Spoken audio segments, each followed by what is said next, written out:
উত্তরে কোন সিরিয়াল আছে না? তার উত্তরে গাড়ো পাহাড় 6 মাইশা পর।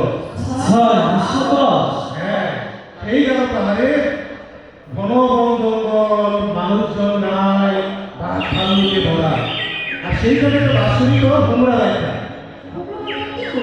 হুমরা রাখা আরে ডাকাতি করি তো বেটা, ডাকাইতে সরকার মাইকা নামে ছোট ভাই আসিল তাহার। ভর্মিতে তারা ঘুরে নানান দেশ, অসুরিক সেই কাহিনী কথা ওই ভাংশ বিশেষ। হুমরা রাজা তার দলবল লইয়া ঘুরতে একে ধনু নদীর পাড়ে গিয়ে উপস্থিত হয়। ধনু নদীর পাড়ে ছিল কাঞ্চনপুরে গ্রাম। সেই গ্রামে বাস করিত এক ব্রাহ্মণ, তাহার ছিল এক শিশু কন্যা। এরপর 6 মাসের শিশু কন্যা পরমা সুন্দরী, রাত্রি নিশাকালে পুরা তারে কোনো রুচি নেই। পরিণাম করিয়া আমরা সাইনা গেল দেশ, ওই রক্ষে কন্যার কথা শুনেন শুনেছে। 6 মাসের শিশু কন্যা বছরে রইল, পিঞ্জরায় রাখিয়া পক্ষী পালিতে লাগিল।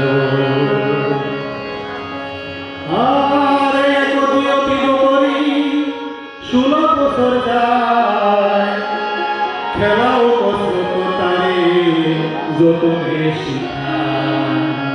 সাপের মাথায় যেন খাইতে ধরে বলি, যে দেখে পাগল হয় পাইত্যার মন্দিরে। আরে পাইত্যা করে মুখে পাইত্যা কেমন শোনা, আন্ধার করে ফিরলে কন্যা জ্বলে কাঁচা শোনা। হাতে আঁকা যাইতে কন্যার পায়ে পড়েছ, মুখেতে পইতে উঠে কনক সম্পার ফুল। কনক সম্পার ফুল দেখছো? বাংলাদেশে ব্যাটে বানাইতে আসছো, বিরাট বড় কনক সম্পার ফুলের গাছ আছে। পাইয়া সুন্দরী কন্যা হুমরা ধরতে নাহি, ভাগ্যে চিন্তা নাম রাখিল, কি নাম রাখিল? মহুয়া সুন্দরী। মহুয়া সুন্দরী, মহুয়া সুন্দরী, মহুয়া সুন্দরী। হুমরা বাচ্চা পালিত কন্যা মোবাইল নিয়ে ঘুরতে বামনকান্দা গ্রামে উপস্থিত হয়। সেই গ্রামে বাস করিত জমিদার পুত্র নদের চা। আমরা তারা আদর করে রাখি নদের চা। তো নদের চা একটি মুহূর্তে তার বাড়িতে আমন্ত্রণ জানায় পাইত্যা তামাশা দেখাইবার জন্য। বাইটা তামাশা গাইতে 100 টাকা লাগে। হ্যাঁ, 100 টাকা লাগে। সবাই কইরা বসে আছে ঠাকুর নদের চা। আসমানে তারার মধ্যে পূর্ণমাসিক চাঁদ। চারিদিকে রইল লোকজন, আপনাদের মতো নাকি? চারিদিকে রইল লোকজন তামসা দেখিবারে, মধ্যে বৈশা নদী আসা কুচি কুচি পারে। ঘটনাটা কি? ঘটনাটা কি? তামসা শুরু হলো।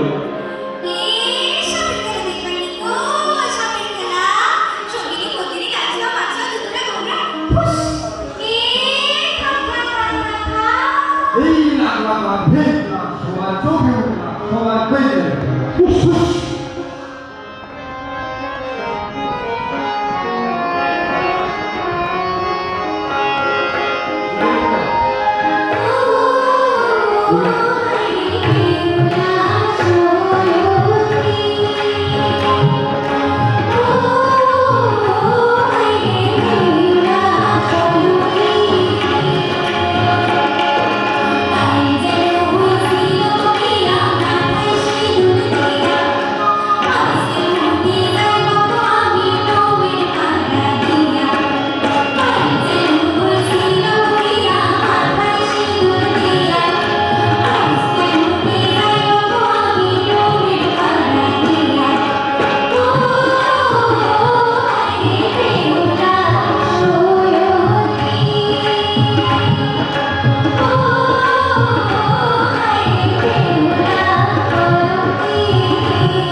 ঘটনা ঘটলো তামসা দেখাইতে গিয়া লোকদের বাড়ি মুহাদের লোকদের সামনে মোট করিল চুরি। এইবার টাকা জমলো। হাজার টাকার সার দিল, আরো টাকা করি বসত করতে মুখা কাটিয়ে চাইল একটা বাড়ি বাড়ি দিছিল আরে দিছিল না মানে সাথে লোকের সাথে মন খাও দিছিল এরপর এরপর মায়া বাড়ি লইয়ারে বাজ্যা লোকে তুই তো জানে মনের মতো বল নিরুয়া বয়ারে কন্যা গায়ে উঠল স্বর্গ গায়ে উঠল হাই হাই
একদিন সন্ধ্যাবেলায় কামসা কইরা বাড়িতে আসছি ফিরে নিজের বাড়ি পথে পাইয়া মধ্যে ঠাকুর কহে দাঁড়িয়ে শুনো শুনো কইতে হবে আমার কথা রাখো মনের কথা কইবা আমি একটু কাছে থাকো আর সন্ধ্যাবেলা চলে থাকে একলা যাইও তুমি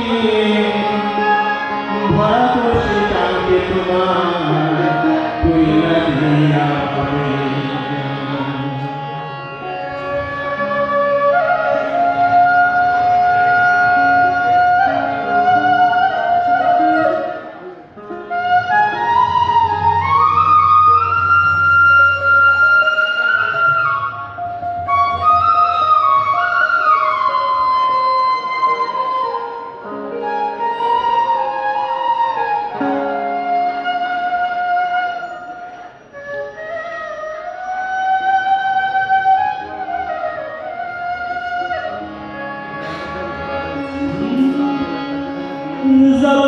সুন্দরী তোমরা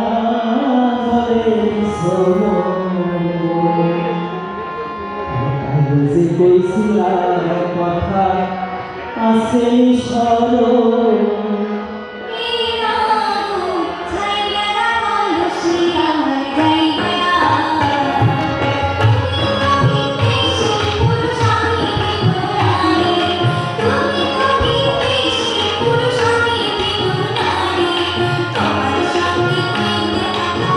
Thank you.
সুরভি এমন সুন্দর মিলনের দৃশ্যের পর মহুয়া পাড়ার কাহিনী শেষ হলেই আমরা স্বস্তি পেতাম, কিন্তু দৃশ্যের ধারে শেষ হয় না। শুরু হয় মহুয়ার বিরহ যাতনা। এই দৃশ্যের পর বিভিন্ন ঘটনার পরিক্রমায় একসময় মহুয়া ও নবজাত পালিয়ে যায়। একের পর এক প্রতিকূলতা জয় করে তারা গভীর অরণ্যের সুখের নির্বাচন করলেও শেষ পর্যায়ে এক করুণ পরিণতির শিকার হয়। হুমরা বেঁধে তাদের খোঁজে বের করে নদের চাপকে হত্যা করার জন্য হুমরা মহুয়ার হাতে 20 লক্ষের ছুরি তুলে দেয়। গ্রামের মানুষটিকে বাঁচাতে মহুয়া সেই ছুরি নিজের বুকে বসিয়ে আত্মহরণ করে। মহুয়ার ক্রমে প্রত্যাশী সুযোগ বেঁধে প্রতিশোধ পরায়ণ হয়ে সেই সময় নদের চাপকেও হত্যা করে। বিরোধিত আত্মার আত্মচিৎকারে গভীর অরণ্যের আকাশ বাতাস কেঁদে ওঠে। প্রাণাধিক কন্যাকে হারিয়ে কাঁধে হুমরা বেঁধে, কাঁধে পালঙ্ক সখী, কাঁধে বেঁধে দল, আরো কাঁধে পালার দর্শক পাঠকের মন। এই কান্না কখনো শেষ হয় না, কখনো শেষ হবার নয়।